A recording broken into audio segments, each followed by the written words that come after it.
અમરેલી જિલ્લામાં ડુંગળીના વાવેતરમાં સુકારો અને બાફિયા નામનો રોગ આવતા ખેડૂતો મહા મુશ્કેલીમાં મુકાયા।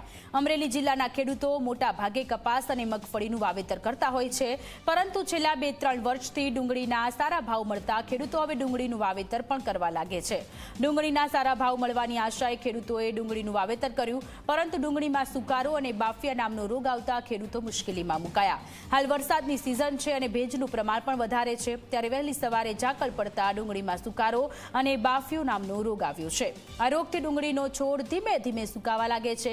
ખેડૂતો દવા છાંટી ડુંગળીને બચાવવા પૂરી મહેનત કરી રહ્યા છે, પરંતુ હવે ડુંગળીનો પાક બચે તેવી શક્યતા ઓછી છે, ત્યારે ખેડૂતોની ચિંતામાં વધારો થયો છે। 40 વીઘાનું ખેતર છે, એમાં 5 વીઘાની ડુંગળી વાવી છે, પણ તેમાં હુકારો આવે છે।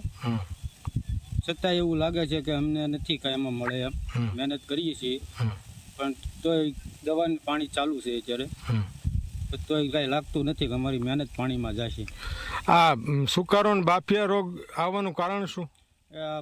કાવડની હિસાબે ઝાકળ બહુ પડે છે, એની હિસાબે એમાં દવાએ છંટકાવ ઉપરલી કર્યો છે, તોય જે પાંદડા બળે છે। એવું 7 વીઘાની ડુંગળી છે, એમાં પાણી પાઈ છે, ફુકારો આવ્યો છે, કઈ બસે એમ નથી। હવે દવા ને ખાતર ને એવું નાખી છે, બસે તો કેટલો ખર્ચો છે? ખર્ચો છે આમાં બહુ લાટ થયો છે, એવું છે।